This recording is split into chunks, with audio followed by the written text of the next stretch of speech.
vous lancer un petit défi. Pour la première fois, je vais tenter de réaliser des pains au chocolat et des croissants.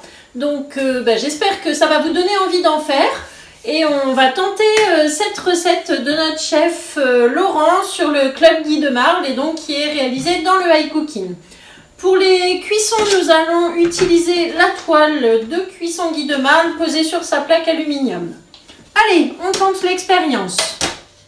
Pour le matériel, c'est très simple. Donc 2 toiles de cuisson avec des plaques aluminium, un rouleau, le cul de poule avec son support et le racloir rose ainsi que la roule-pâte.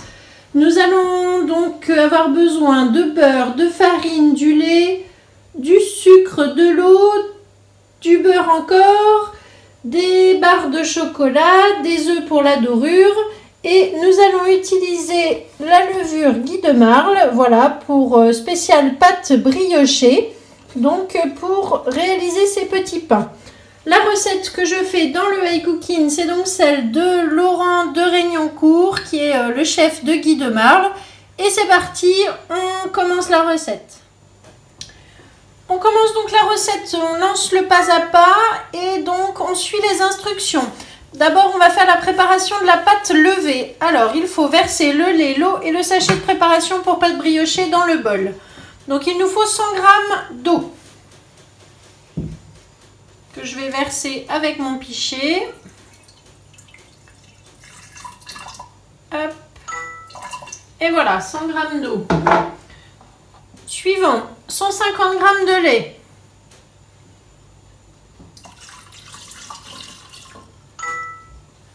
Suivant, un sachet de préparation pour pâte briochée gourmandise.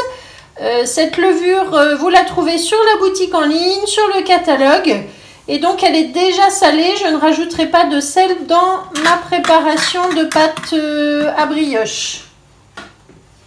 Alors là, maintenant, ça va tourner pendant 30 secondes à 40 degrés en vitesse 2. On va faire chauffer le lait, l'eau et la levure ensemble. Je fais suivant. Je mets le petit bouchon et je lance. L'étape est terminée. Ensuite, on va ajouter 500 g de farine. Donc pour ça, je vais déverrouiller mon bol, ça sera plus facile. Je remets la tare à 0 pour vérifier. Et donc là, je vais pouvoir verser les 500 g de farine. Voilà, 500. Suivant. Ensuite, 50 g de beurre mou. Hop. Suivant, 50 g de sucre. Je ferme mon bol. Et je vais lancer 40 secondes en vitesse 1. Étape suivante. Nous allons donc maintenant pétrir la pâte pendant 2 minutes en mode pétrissage. Je lance le robot.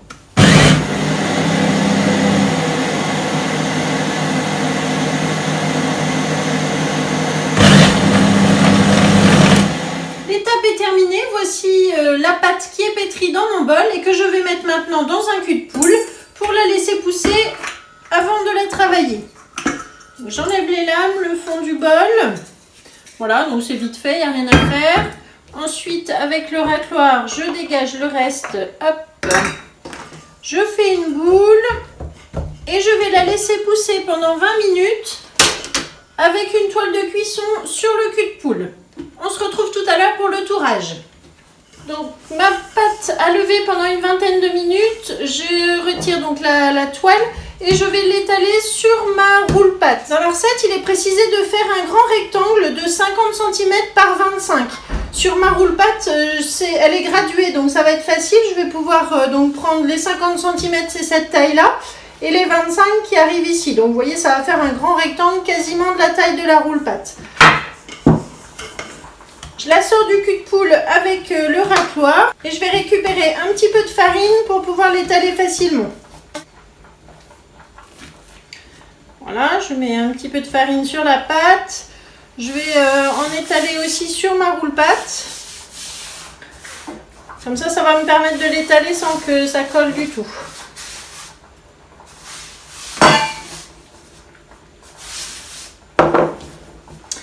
Alors, c'est parti pour un premier tour de rouleau.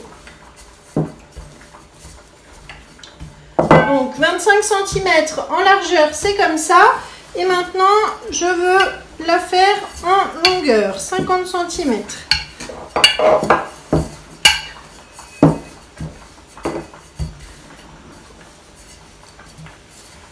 C'est une pâte qui se travaille assez facilement, hein, elle s'étale bien.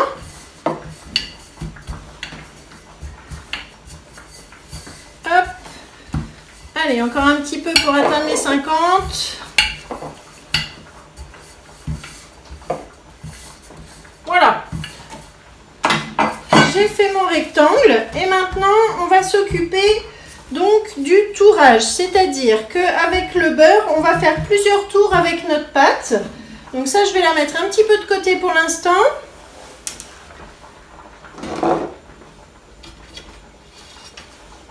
Et j'attrape donc le beurre qui est mou et que je vais taper grâce à mes 2 toiles de cuisson. Donc je mets le beurre entre 2 toiles et avec mon rouleau, je vais le taper pour l'aplatir.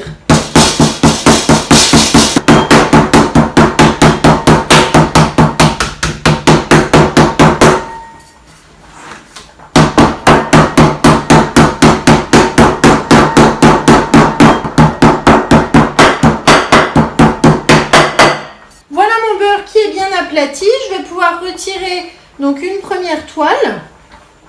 Voilà. Et ensuite, on va récupérer notre roule-pâte avec la pâte pour pouvoir donc l'étaler. Avec mon couteau pelle à tarte, je vais prélever un tiers de beurre que je vais ensuite disposer sur ma pâte au milieu.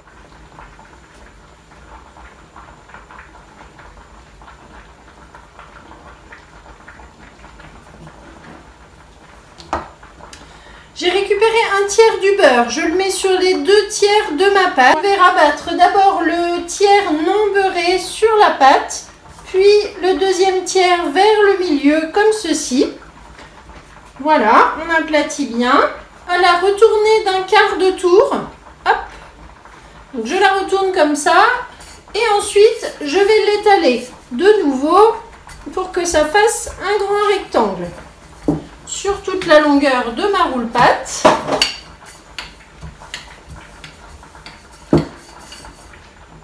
On va la plier maintenant en 3. Et là, on a réalisé un premier tour. Donc cette partie-là, nous allons la placer au réfrigérateur pendant 1 heure. On se retrouve tout à l'heure. Voilà la pâte au bout d'1 heure, donc qui a bien gonflé. On va faire notre deuxième tour. Je pose donc la pâte sur ma roule-pâte farinée et je vais recommencer à faire un grand rectangle de 50 par 25. Donc là, elle est un petit peu froide, c'est un petit peu plus difficile à travailler que tout à l'heure.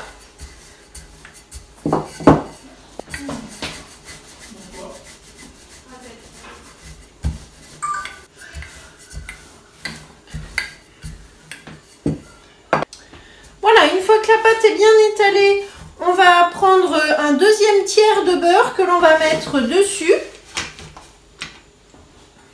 Donc toujours notre beurre mou.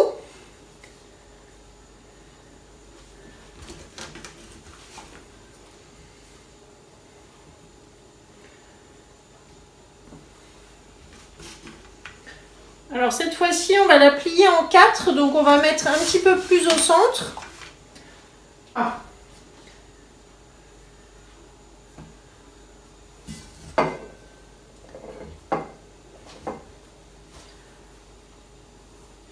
Hop. Donc là, je vais l'étaler un petit peu comme ça. Et on va la laisser de nouveau 1 heure au frais avant de recommencer exactement la même opération.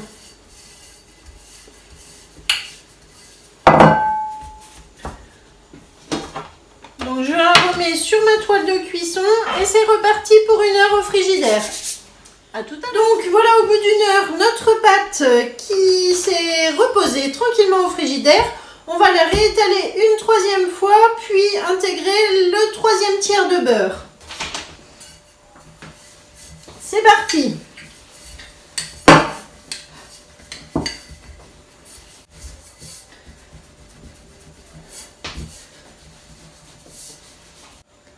Une fois que ma pâte est étalée, donc je rajoute le dernier tiers de beurre. Je vais la replier en 4. Donc une fois comme ça, une fois comme ça, une fois comme ça. Et là, je vais la laisser de nouveau 1 heure au frigidaire. Donc je vais la remettre sur ma toile de cuisson. Et on se retrouve tout à l'heure pour façonner les pains au chocolat et les croissants. Voilà donc notre pâte qui a reposé encore 1 heure au frigidaire. Maintenant, nous allons pouvoir façonner nos croissants et nos pains au chocolat. Alors, je vais tout d'abord couper la pâte en deux avec le racloir rose. Elle est encore un petit peu fraîche. Hop. Voilà.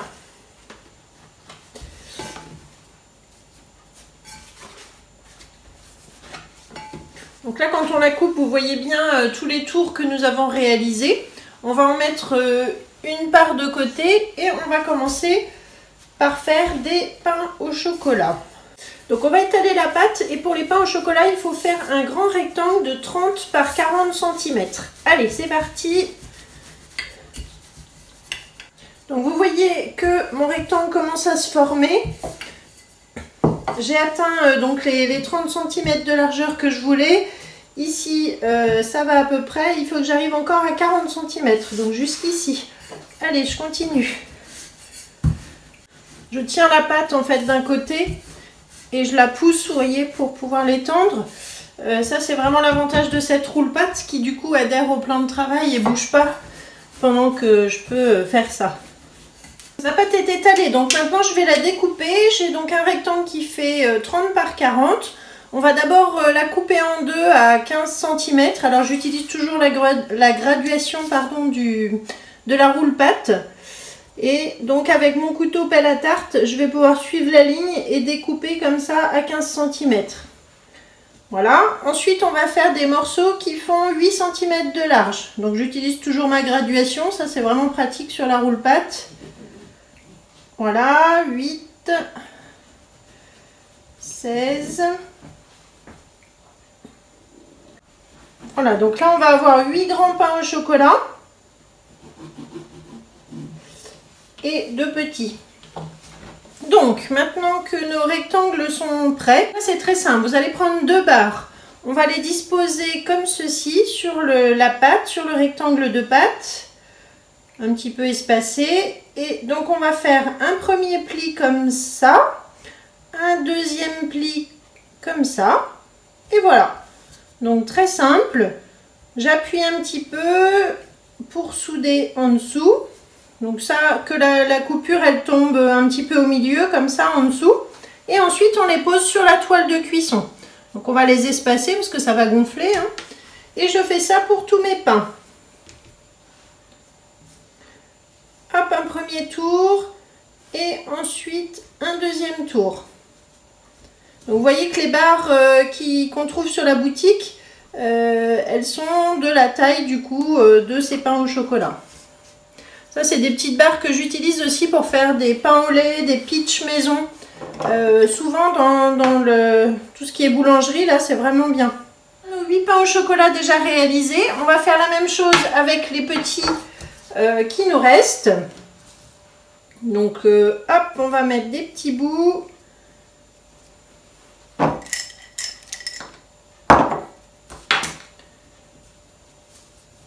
Et voilà, on va lui redonner une petite forme un peu carrée. Un mini pain au chocolat. La même chose avec l'autre. On va partir comme ça.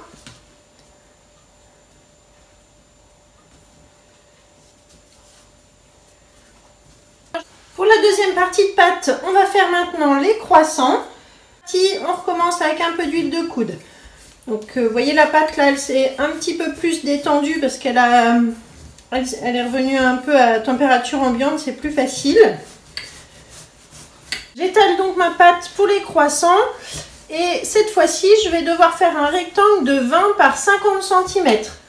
Donc, vous voyez, 20 sur ma roule-patte, ça fait ça. 50 cm, et bah pile, voilà, pile la roule-patte. Voilà, donc j'ai réussi à faire la taille de ma roule-patte pour la pâte des croissants. Je vous propose de faire différentes tailles avec cette pâte de croissant. Donc, je vais commencer par par découper à 20 cm. On va commencer par faire des gros croissants. Donc je coupe à 20 et je coupe à 15 ici, donc à peu près sur la moitié. Voilà. Et ensuite, je vais faire donc des triangles, une diagonale. Donc là, ça va faire 4 gros croissants. Donc maintenant, je vais partir avec le côté le plus large.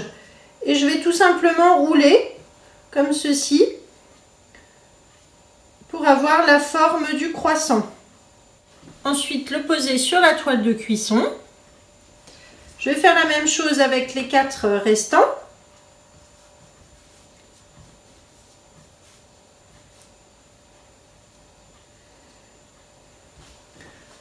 Alors, comme il me reste des barres de chocolat, je ne vais pas les faire tous en croissant, les derniers.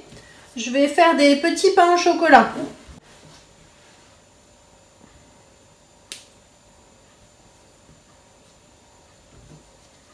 Maintenant, nos croissants pain au chocolat sont donc prêts sur les toiles de cuisson. Nous allons les dorer avec un œuf entier et un jaune d'œuf. J'ajoute un petit peu de sel dans mes œufs